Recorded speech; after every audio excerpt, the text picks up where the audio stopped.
Quando se pensa em exames laboratoriais, logo vem em nossa cabeça Laboratório Plínio Bacelar. Exames de rotina e os mais complexos, como exames de genética e biologia molecular, através do setor de Biomol criado recentemente. O Laboratório Plínio Bacelar vem acompanhando a tendência mundial em exames laboratoriais com o que há de mais moderno e tecnológico, auxiliando a classe médica na prevenção, no diagnóstico e no tratamento dos pacientes. Laboratório Plínio Bacelar. Compromisso com a qualidade desde 1942.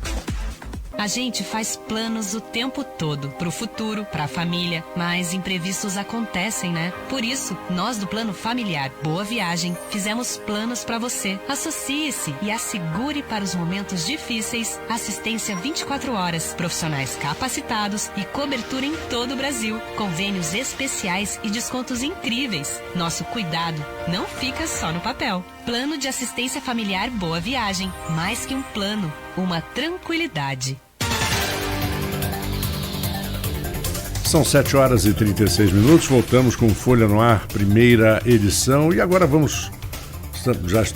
já recebemos aqui no estúdio o Marcelino Moreira, professor de Taekwondo, entre outras coisas, e a Luiz vai falar daqui a pouco, mas Marcelino, eu vou engatar uma pergunta para você, porque a garotada, a gente no passado sempre fazia assim, um ano de academia, às vezes aprendia uma luta, um jiu-jitsu, um judô, um karatê e tal, e era muito comum a gente aprender uma máxima das artes marciais, de que o praticante de arte marcial, ele não arranja briga, ele não busca briga, ele não procura briga, ele não se envolve em briga, principalmente briga de rua, essas coisas, até por excesso de confiança, por saber exatamente quem ele é.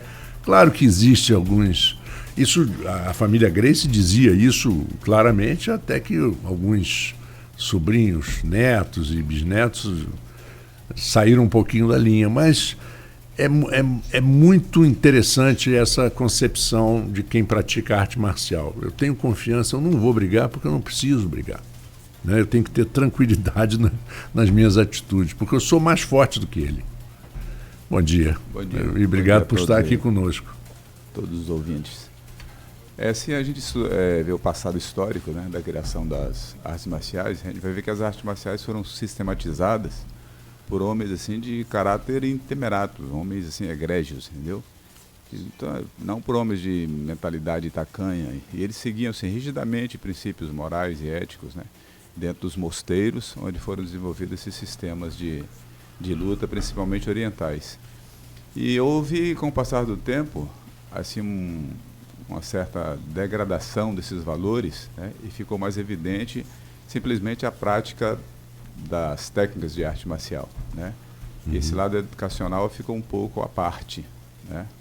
Então, se essa parte de valores morais e éticos da arte marcial, seus princípios filosóficos e tudo, não forem mais evidenciados, né, e ficar mais evidente apenas o aspecto físico da arte marcial, o ser humano pode se tornar assim, um elemento perigoso. Né? Ele fica extremamente habilidoso, mas mentalmente descontrolado. Né? E isso é um perigo. Né? É verdade. Aloysio, falar um pouquinho das várias atividades do Marcelino. Rapaz, falar com o Marcelino é difícil falar. A gente já treinou taekwondo, boxe inglês e violão. Foi onde eu fui menos habilidoso. Marcelino... conheci Marcelino acho que nos anos 80. A academia ainda era ali numa rua, ali perto do mercado. Ali. Na rua João Pessoa. João Pessoa, Foi a primeira academia. Quando eu vim para cá. Conheceu ali. Eu tinha acho que 12 anos, né?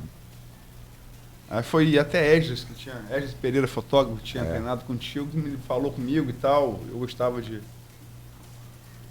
luta, arte marcial, e fui lá. Aí conheci o Marcelino nessa época. Eu me lembro que... Então, assim, uma coisa que me marca muito, Marcelino, quando eu era faixa branca, faixa amarela, me lembro. E aí... eu tinha isso, uns 12 anos, aí ele pegava a garotada, com 12, taekwondo é uma luta de base rápida, né? Base aberta, muito chute, né? Embora tenha soca, mais chute. Então, uma luta de se aproxima você, né? Se afasta, é rápido, né? Entra e sai. E aí Marcelino, uma vez, aquelas coisas que tinha de... A gente via aquela coisa de filme de Bruce Lee e tal, papá. Ele botava uma faixa no olho, ficava de cabra cega, e botava todo mundo de 12 anos para lutar com ele. Eram uns 8. E aquela coisa, era difícil acertar ele minha mão de olho vendado. Uhum. E ficava ali, porque aquela coisa, era muita gente, mas o primeiro que entrasse ia ser derrubado. Então o primeiro ficava sempre que ia ser o primeiro, né? Eu me lembro muito disso. Você lembra que você fazia assim? Fazia várias coisas. Apagava a luz da academia, assim, só na penumbra, entendeu? Para aguçar mais os reflexos do... Mas taekwondo, você fez várias artes marciais também, você chegou a... Boxe você treinou lá com Santa Rosa, que é o... É o lendário. Lendário, Agora já morreu há um tempo. Sim, né? ali na Lapa, né? Quando eu treinei com ele, já tinha uns 70 e poucos anos. Isso ele morreu quanto tempo? Morreu tem uns 20 anos já, né? Mais ou menos. Mas você, quer dizer, boxe, taekwondo, mas taekwondo foi sua praia mesmo, foi onde você ficou. Como é que como é que você chegou às artes marciais? Para começar a história. Desde criança eu tinha interesse assim, por atividades físicas, entendeu? Aí eu comecei a praticar atividade física através daquelas propagandas do Joe Hader, né? Do fisiculturismo. Meu sonho era ficar forte, como aqueles caras grandões. Aí depois eu conheci lá no interior de Minas, um capoeirista muito habilidoso. O nome dele era Sancler. Ali, lá com os 12 anos, eu comecei com a capoeira, né? E fiquei um longo tempo, né? Aí desenvolvi rapidamente na capoeira. Logo depois da capoeira, me tornei assim, um aluno dileto dele, né? Que ele me levava para exibições nas cidades assim, vizinhas e tudo. E depois eu conheci o karatê, né? Pratiquei karatê até primeiro dan. Depois, no Rio de Janeiro, o taekwondo foi implantado pelo mestre Vudiai Lee. Mas você teve o mestre Lee também. O mestre Vudiai Lee, ele lançou uma revista, que era a revista Do. Né? E eu mandei algumas fotos para ele, ele fez uma matéria na revista Do. Aí eu fiz esse intercâmbio com ele. Aí eu saí de Minas e fui para o Rio, morar na academia, lá no Rio. E lá eu fiz toda a minha formação em taekwondo. Aí depois, quando eu cheguei a primeiro dan, faixa preta em primeiro dan em taekwondo, levei-se 1 ano e 3 meses para atingir o primeiro grau, porque eu já tinha uma certa habilidade em capoeira, em karatê. Então, rapidamente, eu avancei nas graduações. Ele me convidou. Inicialmente, eu recusei, mas, assim, da noite para o dia, eu decidi vir para Campos. E estou aqui até hoje. Tem uma história que você, quando conheceu o mestre Lee, você teve uma relação com ele meio tipo de mestre, aquela coisa... mestre pequeno gafanhoto. Eu virei tipo assim, um membro da família, né? Que eu fiquei morando na casa com ele mesmo, entendeu? Tinha como membro da família, sabe? Durante quase 2 anos. Aí depois ele deixou Campos, foi para Vitória, e aí eu fiquei. Você sabe que isso que você fala de ser membro da família, isso aconteceu muito, né? Por exemplo, na família Grace, que tinha o Hélio e o Carlos, né, que tinham os filhos, né? Os filhos do Carlos mais velhos um pouco, o Carlson e outros, e os filhos do Hélio, o Rório. E tinha um cidadão que o próprio Hélio Gracie dizia, que foi criado praticamente pelo Hélio Gracie, que o Hélio dizia que era o melhor de todos os lutadores, que era o João Alberto Barreto, que depois foi grande psicólogo do esporte, está vivo até hoje, tem 80 e poucos anos, mas muito bem, não aconselho ninguém a arrumar confusão com ele, apesar dos 80 anos. E ele praticamente viveu 20 e poucos anos na casa do Hélio Gracie, que aliás era uma comunidade, né? A casa era um happening, a turma toda orava, tinha aquela alimentação muito da dieta dos Gracies, e o João Alberto até hoje está no Rio, sempre em grandes eventos, foi o primeiro árbitro do MMA. Foi o primeiro árbitro. Mas Continuando. O convívio com o mestre Vijay, apesar de não ter sido Que é sul-coreano, né? Demasiadamente longo. Da Coreia do Sul, não é isso? Eu tive um treinamento de vida assim muito que trouxe assim muitas vantagens para mim, que ele foi militar, né? Acho que ele foi sargento, né? Então eu vivi Ele lutou assim, na Guerra da Coreia? Não sei, mas ele morou em templos, ele foi budista um tempo, sabe, ficou como monge mesmo. Então eu vivia assim sobre um padrão disciplinar muito rígido, entendeu? De horário, sabe, de cumprir as tarefas, as metas. E ele era bem assim, rígido mesmo, e às vezes bem duro, sabe? Então, para mim foi um aprendizado muito significativo, o mestre Vijay. O mestre Lee é vivo ainda? Está vivo ainda. Você precisa manter contato com ele? Mantenho. Ele agora começou a editar uma série de livros, entendeu? Até A que idade, mestre Lee? O mestre Lee deve estar quase 80 anos, mas está bem ativo, está bem saudável. Está publicando agora essa série de livros de Taekwondo, uns 3 livros, uma série, né? Aí o cara terminou o último agora, que aborda o Hoshinsul, o aspecto da defesa pessoal no Taekwondo.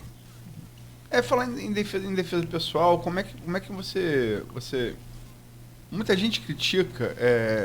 eu já vi karatecas, por exemplo, como o Lyoto Machida falar isso do karatê olímpico.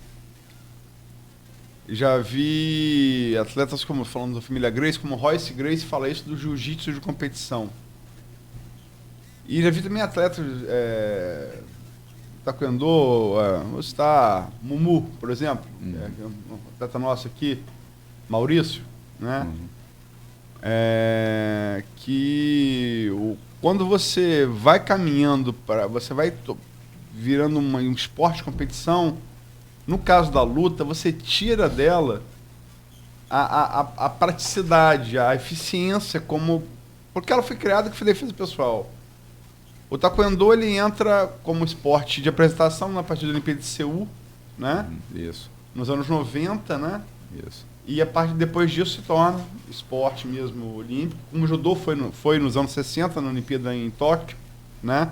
1960 em Tóquio. Geralmente acontece assim, você tem uma Olimpíada num país que tem uma arte marcial, ela entra como esporte de apresentação, e aí depois ela fica, né? Foi assim com o judô, a partir de 60 na Olimpíada de Roma. Foi assim com o Taekwondo na Olimpíada de Seul. Olimpíada de Seul, se eu não me engano, 96, se eu não me engano. Vou até consultar aqui. Como é que você vê isso? Você concorda com isso? Que a modalidade de competição, ela tira o caráter fim da luta, que é defesa pessoal? Completamente. Por exemplo, se você analisasse o Taekwondo de 2005 para trás, você vai ver que os combates são muito assim, mais aguerridos, mais disputados. Aí depois, quando o Taekwondo adquiriu esse status de esporte olímpico, aí ele começou a ajustar de certa forma as regras, aí, que as lutas começaram a ficar menos disputadas, menos combativas, né? Aí eles inventaram depois os protetores eletrônicos, né, com sensores eletrônicos. Os coletes. Os coletes eletrônicos. Aí você tem que usar também as meias eletrônicas, entendeu?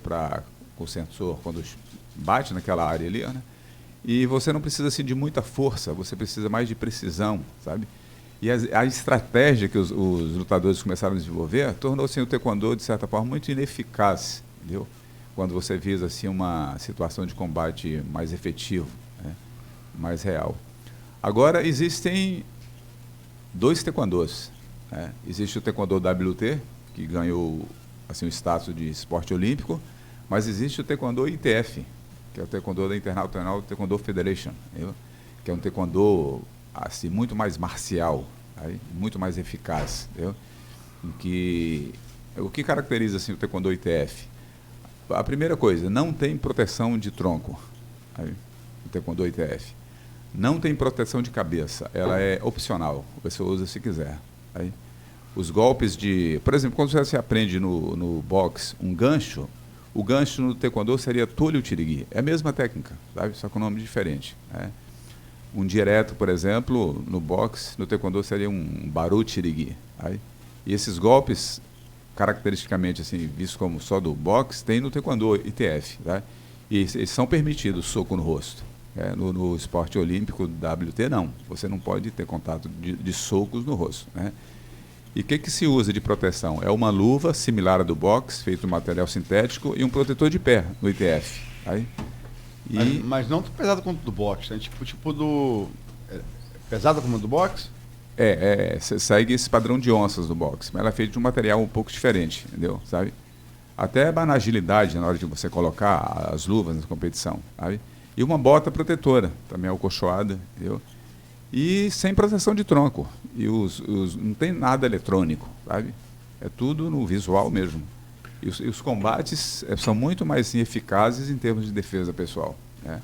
Só que, para o COI, o Comitê Olímpico Internacional, cenas assim de violência se torna-se muito evidente, sabe? Isso prejudica a imagem, sabe, dos esportes olímpicos. Por exemplo, teve uma competição onde um francês deu um golpe giratório na cabeça de outro adversário que teve uma convulsão. Aí, o taekwondo ali já ficou sendo questionado se deveria ficar ou não, continuar como esporte olímpico, né? Aí, por exemplo, o judô. O judô mesmo, sabe, tem golpes assim, extremamente perigosos, sabe? E não podem ser aplicados ali, porque pode resultar em morte, sabe? Imagina uma pessoa numa disputa olímpica de judô via óbito, sabe? Isso vai colocar assim, em jogo assim, o nome dos Jogos Olímpicos, entendeu? Sabe? Então tem que fazer determinadas regras para a coisa ficar mais branda, sabe? O taekwondo ultimamente agora virou o taekwondo WT, né? Virou assim, tipo objeto de chacota, entendeu? Que era chamado de lutadores perninha, sabe? Que ficava aquele chutinho. Ligeirinho. Sabe? Entendeu? Não, então no próprio boxe, o boxe olímpico e o boxe profissional bem diferente. São bem diferentes. Bem diferente. Bem 1000 diferente. regras. Não, porque você, tipo, você vamos tomar um boxe como exemplo, né? Porque a figura do nocaute é muito... a própria expressão nocaute, que o boxe como a gente conhece, ele é regrado pelos ingleses, né? Por isso que é boxe inglês. Boxe inglês. Uhum. Mas, na verdade, o pugilato ele é praticado desde a Grécia Antiga. Desde a Grécia Antiga, claro. Você tem em Acrotiri cenas de meninos pugilistas. Acrotiri é pré-grega, embora seja na Grécia, é em Creta. Eles usavam tiras de couro, né? Isso eu estou falando em 1300 a.C. Isso é muito antigo, né? O regramento, como a gente conhece, né? Claro. É a partir do século XIX na Inglaterra. Mas a figura do nocaute, a figura do nocaute no boxe amador hoje é muito difícil. Você quase não vê. Porque o golpe, como o Marcelo falou, meio tipo, depois virou pro taekwondo e tal, é tocar. Não importa se você toca com um soco de Jorge Foreman ou se você toca como a gente tocaria. E vão combinar com o soco de Jorge Foreman ter um pouco mais de dano do que o soco nosso. Então, você tira... Você não gradua. Acertou. Não importa o trauma que você causou no oponente, entendeu? Então, o que ele falou perninha, o corte também no boxe, é muito... Virou uma esgrima. Isso, exatamente. Mais uma esgrima do que uma luta... Né? É tocar. Até pela coincidência do toque eletrônico, né? Da esgrima também. Mas você sabe que teve eu assisti aliás, cheguei a fazer com um comentarista de São Paulo, chamado Eduardo Aranha, que é um jornalista, colunista da Folha, do Estadão, e comentarista de boxe, exatamente. Ele algumas vezes fez comigo. E me lembro que a televisão americana teve um caso de óbito numa luta de boxe e a câmera focou muito a tonteira, a Luiz citou aqui, né, da pessoa ficar num estado... Aquela imagem é muito chocante.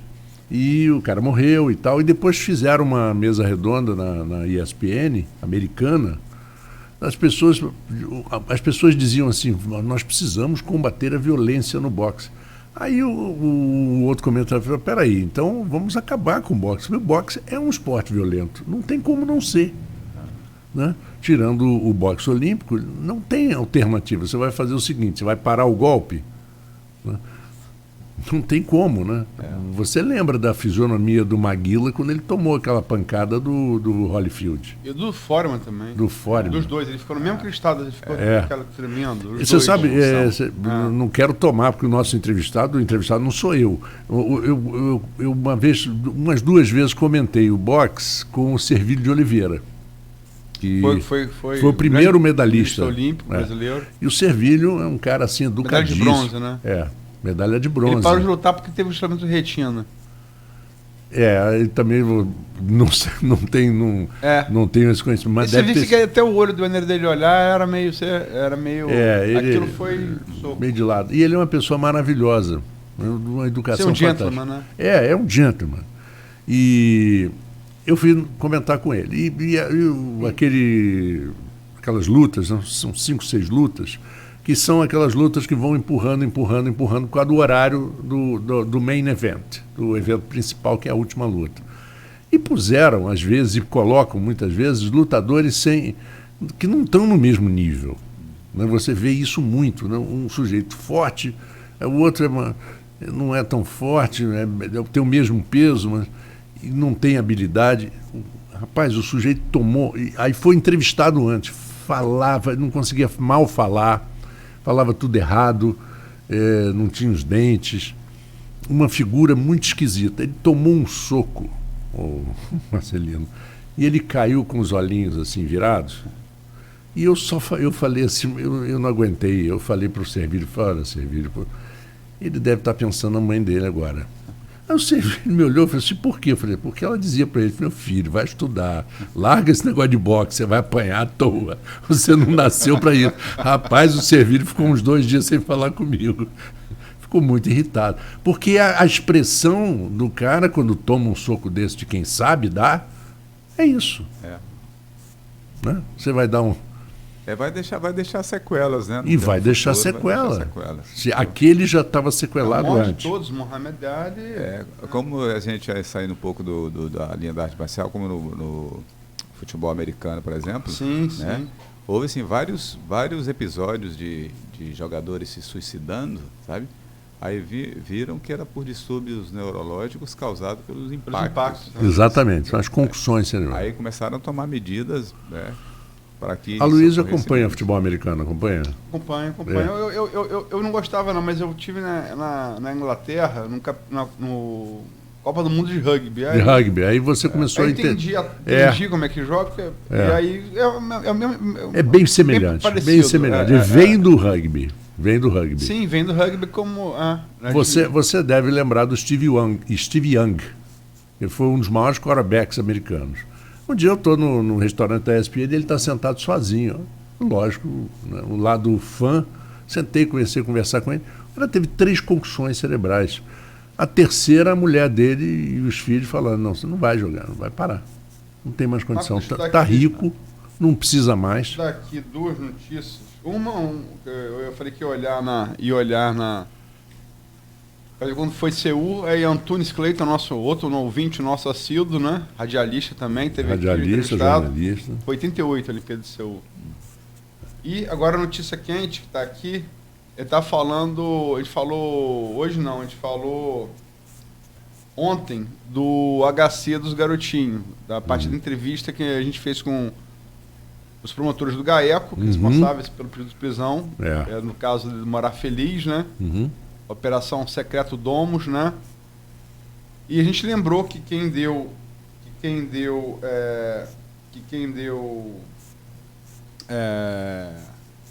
o HC a eles foi o desembargador Ciro Darlan.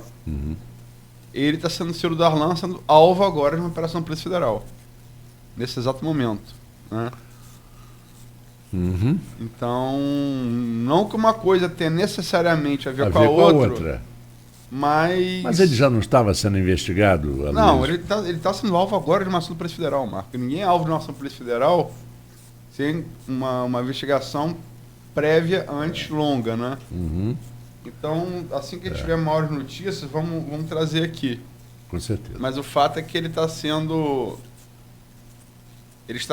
Tem uma outra pessoa que me lembrando, outro jornalista me lembrando, o Paulo. O Ciro Darlan chegou a ver, falou, eu estou vendo, Paulo, estou aqui falando agora no ar sobre a ação O contra... controvertido Ciro Darlan. Ciro Darlan. Vamos ver como é que vai ficar. Vou ter maiores informações, mas são 2 fatos aí, né? Quer dizer, que Antunes Clayton fez aí com a gente, lembrou a Olimpíada de 88, agora é essa ação contra o Ciro Darlan, né?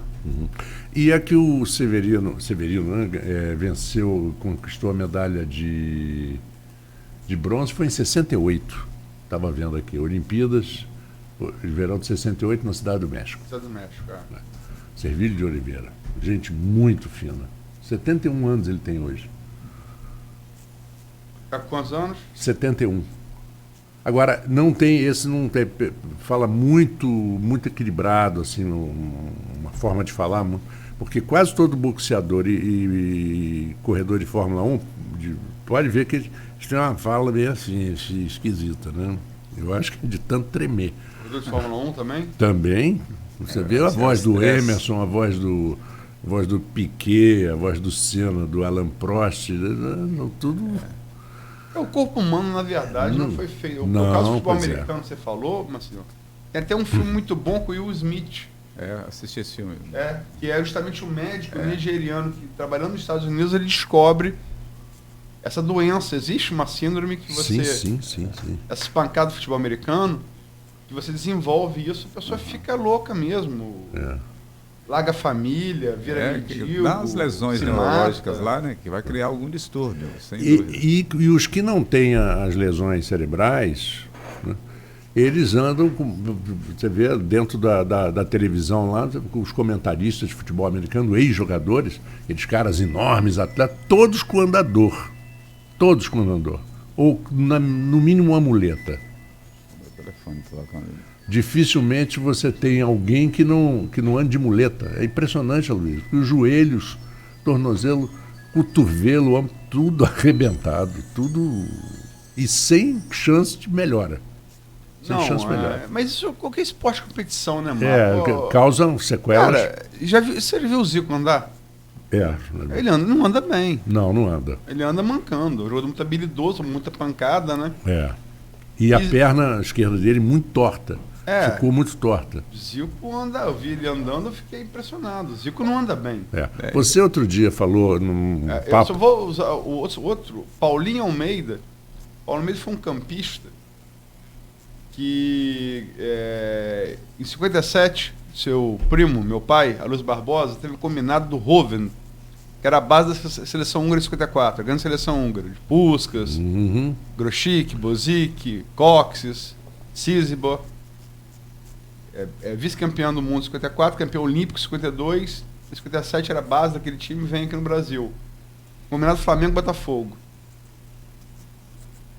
Por ter sido artilheiro do campeonato carioca, o ponto direito era Paulinho Almeida do Flamengo. E o ponto direito do Botafogo, começando, era um rapaz que no próximo ano ia fazer o seu nome na Copa do Mundo da Suécia, chamado Mané Garrincha. E o combinado dos 2 times, Garrincha foi jogar na ponta esquerda para Paulinho jogar na direita. Ou seja, o camarada que barrou o Garrincha. E morreu aqui em São João da Barra, morreu na Tafona esquecido, foi campeão pelo Flamengo. Foi o primeiro jogador pardo a jogar no River Plate da Argentina, que era o clube de elite de Buenos Aires, então você tinha, né, o primeiro jogador. Depois jogou em vários clubes aqui, já final de carreira pela América do Sul, Equador, Venezuela e tal. Eu entrevistei Paulinho. E aí, naquela época, o futebol era muito pior do que... Era pancada mesmo, né? Era um negócio sério. sério. Se fala muito de luta, mas futebol é um dos esportes que mais causa trauma, né? E mortes também. Tem muitos casos de mortes. Mortes morte por infarto, né? Teve o caso do Valtencir, que morreu com um coágulo no cérebro. Eu já o tive, lateral esquerdo, eu já tive lateral direito do um amigo que Botafogo. chamava Branco, ele morreu eu fazia serviço militar nessa época, e no quartel tinha uma quadra de tênis que era usada assim, pela população né? E ele morreu porque numa disputa de uma bola, numa cabeçada, assim, um movimento de braço que a pessoa faz, né, para trás, acertou o cotovelo, acertou assim a têmpora dele. Aqui na têmpora tem um ossinho que chama esfenoide, é tipo uma janelinha, né? Quando você é criança, ele é assim cartilaginoso, né? Mas quando você é adulto, ele fica mais solidificado, né, calcificado. E quebrou. Né? Ele jogou bola ainda 30 minutos, depois começou a sentir dor de cabeça e subi na rampa do hospital assim, e ele deu um grito de dor e apertou assim o punho da esposa, ficou até roxo e morreu ali. Causa muito trauma, porque o futebol, você imagina, um homem vem em progressão com a bola, o outro homem vem e joga as duas, uma perna ou duas na perna de apoio. Eu me lembro, eu estava no Maracanã e me lembro até hoje a agressão, que não foi uma entrada, foi uma agressão de Márcio Nunes a Zico. Foi na perna de apoio. Sim. Eu estava no Maracanã. A gente sabia que o barulho do osso quebrando, você ouviu no Maracanã, que ali é feito para ecoar, né? E o grito, você ouviu o barulho do osso quebrando. Aquela barulho, foi na perna de apoio de Zico, né? Zico nunca mais foi o mesmo jogador. Né, ficou sem mobilidade, porque não tinha mais aquela explosão arrancada. E o grito de dor. Né? Eu lembro, eu estava lá. Eu estava no Maracanã, eu vi. Eu conversei... Mas só para falar Paulinho Almeida, cara, as pernas de Paulinho... Era um jogador muito habilidoso. Era um jogador para barrar Garrincha, você imagina o que ele não era de habilidade. Deve ter tomado muita pancada. Mas as pernas dele, cara, parecia até tiro. Parecia uma enxadada. Faltava pedaço da perna. Aí... Né, chuteira naquela época, não tinha caneleira, né? E o cara habilidoso apanhava mesmo, não tinha essa, né? Então o esporte de contato, ele e de competição, o esporte de contato, ele deixa sequela, né? Todo esporte de alto nível, ele é altamente lesionador. Por exemplo, Bebeto. Bebeto tem prótese no quadril, dos dois lados. Né? Bebeto é jogador da seleção? Seleção. Edmundo. Também. Edmundo. Eu agora. Eu tenho uma prótese no meu quadril esquerdo. Né? Botei há 3 anos atrás com um especialista, um dos melhores do Brasil, né? Dr. Lafayette Lage, lá em São Paulo. Uma cirurgia lá com ele. Tá? Então. Mas você foi por quê? Não, por trauma. Né? Porque muito chute, muito salto, muito. Né? Tá? Então, como você falou, você enfatizou aí. O corpo humano não foi projetado para essas demandas exageradas de esforço. E de repetição. Isso causa lesões, entendeu? Sabe? Todo esporte de alto nível é altamente lesionador, sabe? É dito assim, até um especialista falando, praticantes de esporte de alto nível, eles não gozam de boa saúde, sabe? Porque lesiona mesmo, entendeu? Eu vi numa disputa de salto triplo que na segunda fase do salto, não lembro o nome do atleta, numa Olimpíada, ele tem uma fratura exposta da tíbia, né, com impacto, causado por fadiga óssea, né, de tanto treino. Entendeu? Então, é o ser humano que cria essas disputas. Você sabe, assim, né? Antes da gente ir para o intervalo e voltar aí, a gente tem mais meia hora de papo, outro dia estávamos conversando no Face, o Aloysio e eu, sobre o time do Flamengo, alguns jogadores. E eu, a coisa de uns 3 anos atrás, estava almoçando num restaurante em Cabo Frio e acabei indo conversar com o Leandro. O Leandro tem uma posada, peixe frito, tem posada, tem restaurante em Cabo Frio e tal. E o Leandro, ele fez uma cirurgia nas 2 pernas, porque ele tinha as pernas muito arqueadas. E ele sempre foi assim, começou a jogar, a coisa foi piorando, tanto que ele foi um jogador... talvez um dos maiores talentos que já apareceu no futebol brasileiro nos últimos 50 anos, sem dúvida alguma. Né? Ele e Ney Conceição do Botafogo, Ney Chiclete, eram 2 caras, mas um negócio fora do comum, mas era completamente maluco e a carreira não durou, não tinha como durar.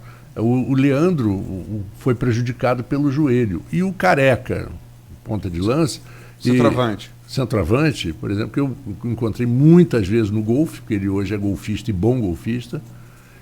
Bom como era fazer gol? Bom como era de fazer gol. Impressionante Aí, como joga bem. Aí ele é o Tiger Woods. Se ele Porque ele tem muita coordenação física. E esse esporte, tênis, golfe e memória muscular, existe. Foi campeão com o Maradona pelo Napoli, né? Exatamente. O Maradona alemão. O Maradona é alemão. O Careca ele fala, eu ganhei uma herança de artroses no joelho, tornozelo, quadril, ombro, tudo. Quer dizer, tem dias que eu levanto em termos que ele falava. Eu tento sair da cama, não consigo. Aí eu tenho que viver à base de cortisona, essa coisa toda que eu não quero operar. Bom, não é brincadeira, né? É uma vida, como você falou, alto rendimento. Mas só falou de Leandro, você estava... Esse era o maior gênio. Ele foi, na minha opinião, melhor que Carlos Alberto Torres, como jogador. Bom, Carlos Alberto fala que Leandro foi o maior lateral que ele viu. Depois dele, né? Ele fala depois de mim. Carlos Alberto. E o Carlos Alberto chegou a jogar com o Leandro, se não me engano, como central. Já zagueiro, Leandro lateral. Mas Leandro, eu me lembro muito que, vou citar de novo, não porque foi meu pai e seu primo, mas porque conhecia muito futebol. Teve a chance, esse time do Roven, por exemplo, ele estava no Maracanã quando veio jogar aqui. Ele viu o Puskás jogar. Ele sempre falou assim, Puskás e Maradona eram muito parecidos. Uma diferença só, mesma qualidade. 2 canhotos, só tinha perna canhota, não tinha perna direita. Para o time Puskás, para ele mesmo Maradona, que eram canhotos excepcionais, né? Mas ele falando de Leandro, ele falava assim, tem 2 jogadores que eu vi jogar, ele viu o Zizinho, viu o Didi, viu o Pelé, viu o Garrincha, viu o Puskás, para cá. Todos esses grandes jogadores. Ele falava, tem 2 jogadores, se você filmar da cintura para baixo, só as pernas você saberia quem eram os jogadores. Didi e Leandro. Pela maneira de tocar na bola. E ele falava sobre o Leandro, o jogador mais perfeito que eu já vi com as 2 pernas. Impressionante. Ele fala, papai, como te dizia, viu futebol dos anos 50 para cá. Né? Morreu em 2012 e morreu falando isso. Foi o maior jogador de defesa que ele viu, e eu concordo com ele. O jogo de defesa foi o melhor que ele jogou. O Leandro jogaria em qualquer posição, porque ele tinha tanto talento. Ele jogou de meia direita, quando o Cobreloa dá aquela pancada em Adílio, ele sai da lateral e vem jogar de meia. Exatamente. Foi o dia do Anselmo, né? O Anselmo foi o jogo seguinte. Foi o jogo seguinte, mas já entrou para aquilo. Montevidéu. Já entrou para aquilo. Ali foi boxe, que... Tinha um zagueiro chileno, Mário Soto, que batia até na mãe. E o cara, além de ser muito violento, o Chile era uma ditadura, né? Pinochet, violentíssima. O cara entrou em campo com um prego. É sério, cara. Isso é uma tradição chilena. Adílio saiu em campo, você não vê isso nem em MMA. Adílio saiu de campo com a cara rasgada, ensanguentado. E tem uma hora que também tem um lance que a bola... O primeiro jogo é no Maracanã 2-1, o segundo jogo é em Santiago. O Cobreloa vence. Tem um lance que tem e os jornalistas também. Tem um lance assim que a bola vai o escanteio, o jornalista pega a bola, fica do lado do campo, segura a bola. Júnior, jogador, vai em pomba com ele e empurra o jornalista. Sai um soldado com uma metralhadora, engatilha e entra no campo Proibiu. com uma metralhadora na mão, engatilhou a metralhadora. Soltaram os cachorros soltaram. Agora só assisti esses 3 jogos, quer dizer, assisti na televisão. Lá dentro de Santiago, quer dizer, ditadura do Chile. A CONCACAF tem que intervir e fazer o terceiro jogo, que o jogo de volta seria no Maracanã. Mas falaram, se for no Maracanã, vai haver morte. Então tiveram que fazer em Campo Neutro, levaram para Montevidéu, capital do Uruguai. E tinha Anselmo, que era a reserva de Nunes, que é um centroavante grande, jogou depois no futebol português, você tem uma carreira boa no futebol português, grande e forte. E Carpegiani, gaúcho, técnico, no finalzinho, substituiu, botou o Anselmo e falou assim, você vai entrar e vai dar estamos em rádio, uma P ponto na cara de Mário Soto. Ele entrou, deu um soco na cara do Mário Soto. O Mário Soto. Nocauteou o Mário Soto, foi expulso. Não, ele já deu e saiu. Ele já nem esperou o juiz se manifestar. Aquela foi muito boa, eu ri muito. Tem eu um ri muito esporte com muito aquela. louco nos Estados Unidos, mas pouco divulgado também, que é uma mistura de boxe e futebol. Mistura os dois. Aí você vê uma pancadaria louca. Isso eu nunca vi. Mas aí o Anselmo teria boa chance. Com certeza. Assim, Anselmo, surreal. Felipe Melo, Serginho Chulapa, essa turma. Edmundo. Mas a Luísa tem toda a razão. Seu pai tinha, e várias pessoas que eu conheço tinham e falam isso, que o Leandro foi talvez um dos jogadores mais iluminados que eu vi, infelizmente com a carreira curta por causa do problema das pernas do joelho. Ele já com 30, 29, 30 anos já estava começando a sentir problema, e a perna foi arqueando, que ele chegou a um ponto que teve que operar. Quando operou, não conseguiu mais ser o mesmo. Depois, como você falou, Carlos Alberto, ele jogou de zagueiro central, né? Jogou. Ele, inclusive, vai ser campeão brasileiro pelo Flamengo em 87 como zagueiro central. Mas muito craque. E tinha como reserva um rapaz chamado Aldair, que não é pouca coisa, que foi o maior zagueiro que eu vi jogar. E por falar nisso também, o Carlos Alberto Torres, que tinha um problema na perna direita, ele não conseguia dobrar a perna toda, ele foi um grande zagueiro central. Jogou muito, então aprendeu, muito talentoso também, aprendeu a jogar. Newton Santos foi um grande quarto zagueiro. Maldini, grande lateral direito, foi um grande quarto zagueiro. Outro que a gente falou outro dia que morreu, o Altair. Foi lateral esquerdo, era um bom marcador do Garrincha, metia o pau no Garrincha. Foi um grande quarto zagueiro também, apesar de baixinho. Foi um grande quarto zagueiro. A Júnior jogou de zagueiro muito bem, baixo. Júnior, quando volta da Itália, pro Flamengo, primeiro joga como grande zagueiro. meio campo também. Não. Primeiro, é que você não se lembra. Primeiro ele joga como zagueiro. Depois ele vai jogar como meio campista. O meio campo é genial. Sim, mas ele quando volta da Itália pro Flamengo, a primeira posição que ele joga, as pessoas têm memória curta. Ele joga primeiro como zagueiro, aquele tamaninho, mas muita técnica, muito senso de colocação, né? Como zagueiro, depois que ele vai para o meio-campo. Aliás, isso era uma técnica, o Zagallo dizia muito isso. Eu tenho meus senões em relação ao Zagallo, acho que ele foi um cara que deu certo, caiu na hora certa, de paraquedas, no lugar certo e tal. Mas ele tinha uma teoria legal. Só que no time dele, no time de João Saldanha, era Edu, ponto esquerdo, não era Rivelino, né? Não era Rivelino. Ele mexeu no time, né? Não, ele mexeu no time, sem dúvida. E ele teria que mexer, porque ele como ponto esquerda, também era aquilo. Ele não era um Edu.